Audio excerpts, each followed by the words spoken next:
네, 뉴제스탁 일기예보 이어갈게요. 뉴제스탁의 문호준 팀장님 함께합니다. 안녕하세요. 네, 안녕하십니까. 네, 안녕하세요. 안녕하세요. 오늘 할 게 많아요, 그죠? 네, 저희가 그렇습니다. 3월 마지막 거래일에 팀장님 이제 주총 때문에 네. 방송할 게 못하셔서 오늘 지난달 거 리뷰를 쫙 해야 됩니다. 네, 그렇습니다. 그쵸? 네, 네. 하나씩 좀 해볼까요? 네, 일단 빠르게 한번 지난달 추천드렸던 종목들에 대한 리뷰를 하고 시작해보도록 네. 하겠습니다.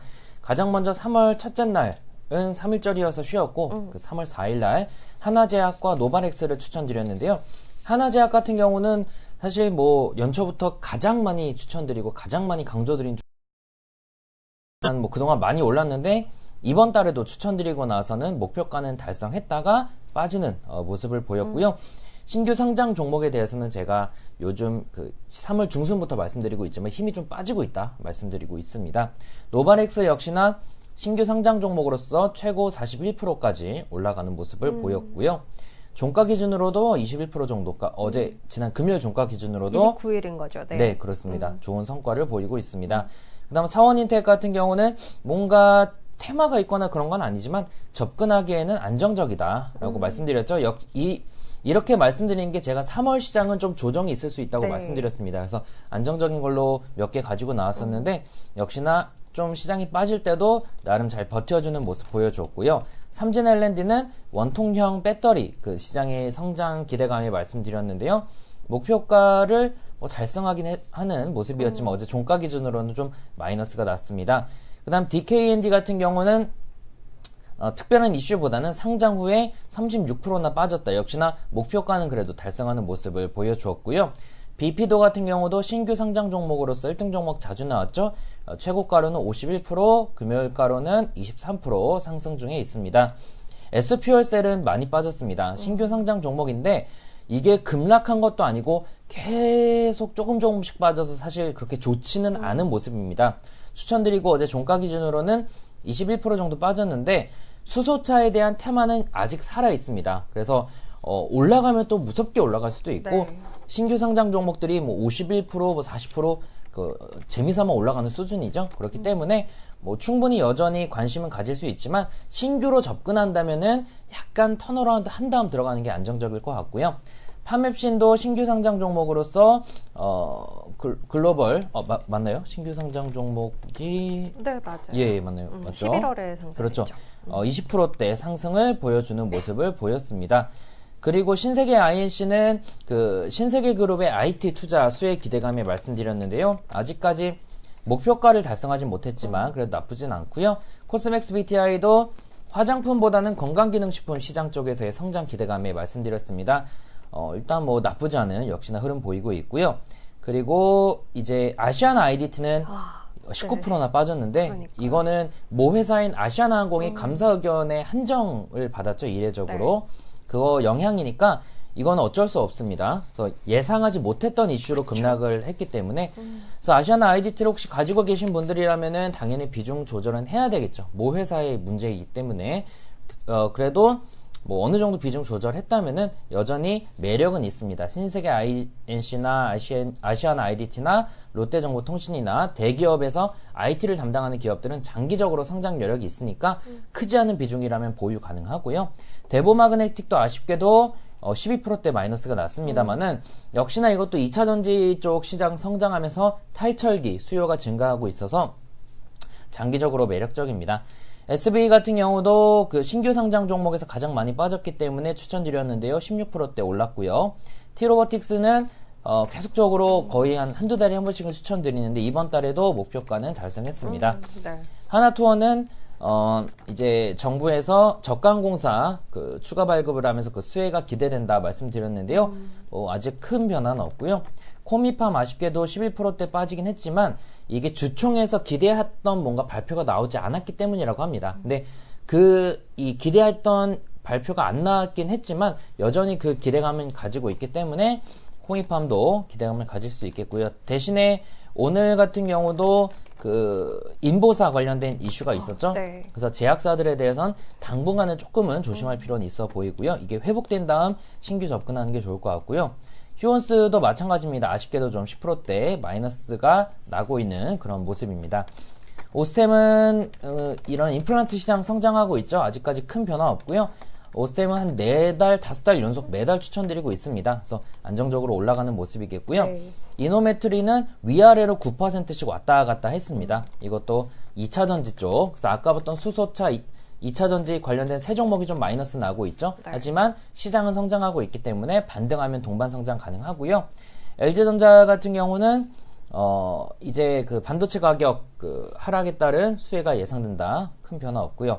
SPC 삼립은 올해 영업이익에 대한 큰 기대감 플러스 파리바게트에 대한 좀 문제가 어느 정도 해소가 되면서 목표가는 달성했고요. 연우 같은 경우도 2019년에는 이익이 크게 증가할 거라는 기대감 말씀드렸습니다. 오르고 있고요. 자화전자는 카메라 모듈 관련돼서 가장 모더른 종목이죠. 그래서 다시 한번 가지고 나왔는데 네. 아직까지는 좀 쉬고 있고요. 위메이드는 중국으로의 게임 진출 기대감과 카카오의 클레이튼에 대한 수혜 기대감 말씀드렸습니다. 팜스코도 아쉽게도 좀 떨어졌는데 돼지고기 가격 상승 모멘텀 여전히 남아 있습니다. 반등 가능성 남아 있고요. 네. 뉴트리바이오텍도 좀 떨어졌습니다. 하지만 건기식 관련된 시장 성장하면서 반등 기대감이 있고요. 한국금융지주는 신탁업 진출과 웅진싱크백 인수 모멘텀, 옵티팜도 좀 많이 빠졌습니다. 이게 첨생법 관련돼서 이슈가 터지면서, 근데 이거는 그 다음날 제가 리뷰를 해드렸었죠. 맞아요. 대응법을요. 네. 그대로 했으면 사실 뭐 큰 무리는 없었을 거라고 생각이 되고 있고요. 에코캡 같은 경우는 친환경 부품 아쉽게도 좀 빠졌고, 솔브레인은 큰 변화 없습니다. 위직 스튜디오는 그래도 18%대 좋은 성장 기록했고요. 넥센도 큰 변화 없고요. KC도 큰 변화 없고 오늘은 좀 오르고 있고요. 네. 대용도 큰 변화 없고요. 미투온도 소셜 카지노 관련돼서 기대감이 있는데 아직 큰 변화 없고요. 노바렉스는 이달 초에 이어서 또 추천드렸고요. 네. 삼성 엔지니어링과 넷마블 어제 추천주인데 여전히 큰 변화 없는 모습이고요. 네. 전체적으로 리뷰를 해보면 이번 달도 신규 상장 종목들의 강세가 좀 두드러지는 모습이었고 수소 전기차 관련된 종목들은 좀 부진했고요. 네. 옵티팜처럼 이런 이슈가 있었던 아시안 IDT나 이슈에 의해서 큰 폭의 하락이 있었는데 이거는 예측이 좀 불가능한 영역이었기 때문에 대신에 그래도 뭐 대응 자체는 충분히 가능한 영역이었기 때문에 무리는 없었을 거라고 보고요. 이번 달은 시장보다는 나았지만 그래도 그렇게 좋았다고 보기는 어렵겠습니다만은 그래도 마이너스 난 종목들은 오히려 신규 접근에도 큰 네. 무리는 없으니까 관심 유지해도 좋을 것 같습니다. 알겠습니다. 일단은 제시해드렸던 가격대 안쪽에서 움직였던 것들이 많기도 했고요. 네. 뭐 수소, 전기차 이런 쪽은 사실 돌고 있는 섹터이기 때문에 네. 여전히 좀 기간을 늘려서 본다면 관심권에 두고 지켜볼 만한 것들이 아닌가 싶어요. 지난 한 달 추천드렸던 종목들 쭉 리뷰를 해드렸고요. 자, 그러면 이제 오늘 종목 보기 전에 유니버스 종목도 빠르게 한번 네, 볼까요? 그렇습니다. 1등 종목들도 한번 같이 살펴보겠습니다. 네. 가장 먼저 코스피 중대형에 있는 삼성전기 조금 있다가 보고요. 삼호개발 같은 경우는 뭐 특별한 이슈는 없습니다. 중소형 건설사들이 1등 종목에 나오면은 그래도 흐름을 좋게 보이는 경우가 많으니까요. 관심 있게 보시면 네. 좋을 것 같고요. 파트론 계속 나오죠. 카메라 모듈 가장 네. 강하고요. 웹캐시도 계속 나옵니다. 신규 상장 종목으로서 또 독보적인 상승 보이고 있고 위직도 마찬가지로 우상향 그리고 1등 종목에도 계속 나오고 있습니다. 유신 같은 경우는 그 경협주 중에 하나인데요. 한미 정상회담 소식에 또 지난 금요일 약간 꿈틀거렸죠. 네. 일단 뭐 경협주도 살아있는 테마입니다. 그래서 낙폭과대 종목에 대해서는 소액이라도 충분히 접근이 가능한 시즌이 아닐까 생각이 되고 있고요. 넷마블 어제 추천주이죠. 또 나왔고요. 아시아제지 같은 경우는 뭐 제지 관련주들은 꾸준하게 우상향 보이고 있습니다. JYP 엔터주들도 이제 뭐 YG 이슈에 의해서 크게 빠졌다가 살짝 반등하는 모습인데 수급적으로는 그래도 다시 외국인 기관들이 사모으는 모습입니다. 개인적으로는 조금은 아직은 잘 모르겠습니다. 네. 아직은 소나기 시즌이라고 보이고 있는데 그래도 수급으로는 좋은 모습이겠고요. 네. 전자금융 좀 이따 보고 KCI도 화장품 관련주로서 흐름 좋고요. KPF 같은 경우는 풍력에너지 관련주인데 요즘 들어서 그런 미세먼지 때문에 마스크 관련주들이 올랐다 이제 떨어지는 시즌이 됐고 이제 근본적인 원인 해결을 위해서 이런 신재생 에너지 또 요새 전기료가 엄청 올랐죠. 그래서 뭐 그에 대한 해결책 등등으로 조금 다시 부각되고 있는 모습입니다. 나오고 있는 것들이 거의 비슷하게 반복이 돼요. 그죠? 제주주도 그렇고, 네. 최근에 또 뭐 파트론이나 위즐 스튜디오 같은 종목, 웹캡시 같은 것들도 네. 그렇고요.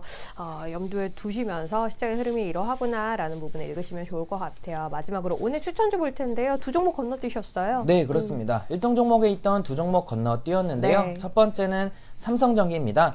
삼성전기는 MLCC에 대한 기대감이 가장 크죠. 근데 그런 기대감이 선반영되어서 크게 올랐다가 다시 떨어졌습니다. 바닥 지지해주고 수급 들어오고 있고 펀더멘탈도 좋기 때문에 충분히 반등을 기대한다라는 관점에서 가지고 나왔고요. 네. 계절적으로는 사실 뭐 이때 좀 강했어야 되는데 뭐 그래도 어느 정도 반등을 해주긴 했습니다. 그래서 계절적으로는 한 2, 3주 정도 추가 상승에 대한 기대감 가질 수 있겠고요.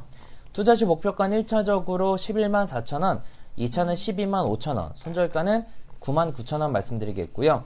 한국전자금융 같은 경우는 그 무인기기 관련된 뭐 주요 종목 중에 하나죠. 그쵸. 요새는 햄버거 집 가도 거의 다 무인기기 있고, 그렇더라고요. 그렇죠. 주차장도 거의 다 무인기기죠. 네. 그래서 한국전자금융이 그쪽 시장을 주도하고 있는 기업이고, 올해도 뭐 키오스크나 무인 주차장을 투자를 늘리면서 이익률 자체는 좋지 않겠지만 뭐 시장이 커지고 있으니까 뭐 장기적인 관점에서 충분히 기대가 되는 상황이고요. 꽤 오랜 기간 동안 횡보를 거치고 있어요. 박스권을. 근데 지금 121선이 떨어지고 있죠. 요 구간 돌파한다면은 또 크게 상승 가능성이 있으니까 관심 가져볼 수 있겠습니다. 목표가 1차적으로 1,800원, 2차 11,900원, 손절가 9,300원 말씀드리겠습니다. 알겠습니다. 오늘은 삼성전기 그리고 한국전자금융 이렇게 두 종목 다 유니버스 종목 안에서 골라봤어요. 주가가 지난해 좀 많이 밀렸고 올해 이렇다 할 반등이 사실 아주 강하게 나오지는 못했던 두 종목인데요. 삼성전기 뭐 MLCC 쪽에 대한 기대는 여전히 살아있는 상태인 만큼 가격적인 하락 끝내고 이제 반등을 좀 본격적으로 보여주지 않을까라는 기대 갖고 이야기 드리겠습니다. 1차 11만 4천 원 보고 있고요. 2차 12만 5천 원, 손절가는 9만 9천 원 이야기 드립니다. 한국전자금융 역시도 이제 최근에 트렌드 안에서 볼 수 있을 만한 종목 가운데 하나이죠. 1차 1,800원 보고 있고요. 2차 11,900원, 손절가 9,300원 이렇게 정리하면서 오늘 마무리하도록 하겠습니다. 뉴제스탁 일기예보 뉴제스탁의 문호준 실장님 함께했습니다. 감사합니다. 네, 수고했습니다. 네.